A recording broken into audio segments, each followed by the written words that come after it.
हे guys, तो what if season 3 का second episode release हो चुका है। What if Agatha went to Hollywood, और ये काफी इंटरेस्टिंग एपिसोड था।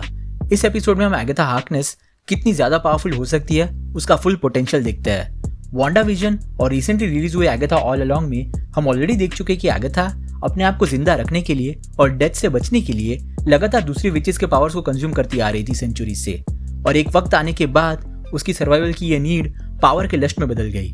वो और ज्यादा पावर हंग्री हो गई, और इस एपिसोड की इवेंट्स भी ऐसे ही वक्त के दौरान बेस्ड है। एपिसोड के बिगनिंग में ही हमें बताया जाता है कि एगाथा को सेलेस्टियल टियामत के बारे में ऑलरेडी पता है। सेलेस्टियल टियामत वही सेलेस्टियल है जो इटर्नल्स मूवी में इमरजेंस के दौरान अर्थ के कोर से बाहर आने वाला था।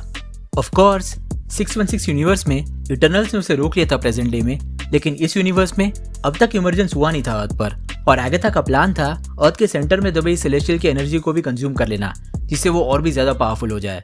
हालांकि इतने जाइगेंटिक एंटिटी तक पहुंचने के लिए और उसके पावर को अपने अंदर कंज्यूम करने के लिए एगाथा को जो रिचुअल करनी पड़ेगी वो भी एक बहुत बड़े स्केल की होनी चाहिए, और उस वक्त इतनी बड़ी रिचुअल को एग्जीक्यूट कर पाना सिर्फ एक ही जगह पर पॉसिबल था, और वो था हॉलीवुड। और क्योंकि एगाथा की इस पर्टिकुलर रिचुअल को काफी बड़े प्रोडक्शन की जरूरत थी, तो इस प्रोडक्शन को फाइनेंस करने और डायरेक्ट करने और कोई नहीं बल्कि टोनी के फादर हावर्ड स्टार्क खुद आ गया है। हावर्ड के काफी बड़े सेट को अरेंज करने के बाद भी एगाथा फॉर सम रीजन अपनी रिचुअल को एग्जीक्यूट नहीं कर पाई थी, जिसके बाद उसके दिमाग में आइडिया आया इटर्नल्स के मेंबर किंगो को उनकी फिल्म में लाने का। किंगो उस वक्त ऑलरेडी एक पॉपुलर बॉलीवुड स्टार था, और एगाथा को यह भी पता था कि किंगो खुद एक इटर्नल है, और एगाथा को किंगो के पावर की जरूरत थी अपने रिचुअल को पूरा करने के लिए। अब किंगो इस प्रोडक्शन को ज्वाइन कर लेता है, और एगाथा और किंगो के बीच एक डांस ऑफ होता है जो कि बहुत ही एंटरटेनिंग है। इस डांस ऑफ के दौरान किंगो को पता चलता है कि एगाथा ने बाकी सारे इटर्नल्स के पावर को पहले ही कंज्यूम कर लिया है, और वो सभी इटर्नल्स उसके स्टोरेज में बंद है। एगाथा किंगो को बताती है कि वो टियामत को इमरजेंस होने से पहले ही मारना चाहती है, सो दैट पूरी दुनिया बच जाए। और अब क्योंकि कोई दूसरा इटर्नल मौजूद नहीं था, तो अरिशम ने किंगो को प्राइम इटर्नल बनाया था टियामत को प्रोटेक्ट करने के लिए और इवेंचुअली उसके इमरजेंस के लिए। इसका मतलब था कि अगर वो एगाथा का साथ देगा तो वो अरिशम को अल्टीमेटली धोखा देगा, और ये बात किंगो को पहले मंजूर नहीं थी। लेकिन जब एगाथा ने बाकी इटर्नल्स को छोड़ने की और किंगो को 3 हॉलीवुड मूवीज की डील दिलवाने की बात की, तो किंगो मान गया। लेकिन जैसे ही किंगो अग्री हुआ सेलेस्टियल टियामत को रोकने के लिए और एगाथा का साथ देने के लिए, वैसे तुरंत ही अरिशम ने यह बात सेंस कर ली और वो अपना जजमेंट देने अर्थ की ओर निकल पड़ा। सिचुएशन की अर्जेंसी को देखते हुए किंगो और एगाथा ने हावर्ड स्टार्क को तुरंत ही अपना प्रोडक्शन रिज्यूम करने को कहा, और उस वक्त हमें पता चलता है कि हावर्ड स्टार्क खुद जानबूझ के इस प्रोडक्शन का हिस्सा बने थे, क्योंकि उन्हें भी जानना था कि एगाथा की इस रिचुअल का आउटकम क्या होगा, और साथ ही साथ हावर्ड को किंगो की हिस्ट्री के बारे में भी पहले से पता था। हावर्ड को अल्टीमेटली जो भी इवेंट अकर होने वाली थी उसे फिल्म करना था अपने रिसर्च के लिए, तो हावर्ड भी रेडी हो जाते हैं अपने प्रोडक्शन को रिज्यूम करने के लिए। एगाथा अब किंगो के पावर्स को अपने अंदर कंज्यूम कर लेती है और अपनी रिचुअल एग्जीक्यूट करना शुरू कर देती है। अब वो इतनी पावरफुल हो चुकी थी कि वो इजीली सेलेस्टियल टियामत तक पहुंच सकती थी, जो कि अर्थ के बिल्कुल सेंटर में सिचुएटेड था। एगाथा टियामत तक पहुंचकर उसकी एनर्जी भी कंज्यूम कर लेती है, जिसके बाद वो लिटरली एक सेलेस्टियल अवतार में आ जाती है, और उसी वक्त अरिशम भी अर्थ पर आ पहुंचता है अपना जजमेंट सुनाने। उसे पता चल चुका था कि एगाथा ने टियामत को मारा है, और इसी बात पे एगाथा और अरिशम के बीच लड़ाई होती है।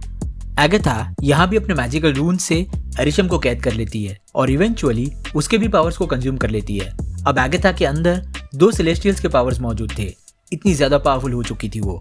किंगो को लगा कि उसका और एगाथा का एम अब अचीव हो चुका है, लेकिन एगाथा अब और ज्यादा पावर हंग्री और एरोगेंट हो चुकी थी।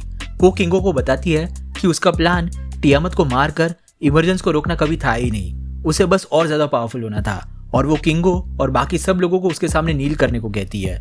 उसी वक्त हावर्ड स्टार्क के बटलर जार्विस के सजेशन से किंगो को एक आइडिया आता है, और वो एगाथा को मनाने की कोशिश करता है।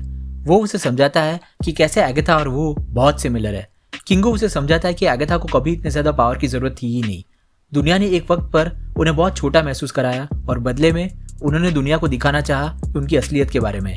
किंगो एगाथा से कहता है कि लोगों को चेंज करने के लिए उसे किसी पावर की जरूरत नहीं है। एगाथा दुनिया को चेंज मूवीज के जरिए भी कर सकती है।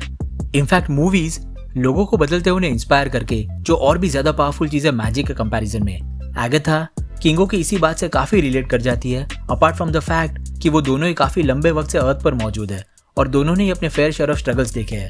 अब वो दोनों ही मूवीज और स्पेशली हॉलीवुड में अपना करियर बनाना शुरू कर देते हैं। इवन हावर्ड स्टार्क खुद भी किंगो और एगाथा के बीच हुए इस कन्वर्सेशन से इंस्पायर होकर अपनी वेपन्स की दुनिया से बाहर आकर मूवीज की दुनिया को एक्सप्लोर करना शुरू कर देते हैं। ओवरऑल ये एपिसोड काफी हैप्पी नोट पर खत्म होता है, लेकिन एरिशम को मारने की वजह से अब दूसरे सेलेस्टियल्स भी अर्थ पर आते हैं एगाथा और किंगो को कन्फ्रंट करने, और एपिसोड एक क्लिफ हैंगर पर खत्म होता है। एटलीस्ट वॉचर इसे एक क्लिफ हैंगर एंडिंग बुलाता है। ये देखना इंटरेस्टिंग होगा अगर सेलेस्टियल एगाथा किसी फ्यूचर एपिसोड में दोबारा दिखेगी या नहीं, कंसिडरिंग ये आखिरी सीजन है व्हाट इफ सीरीज का।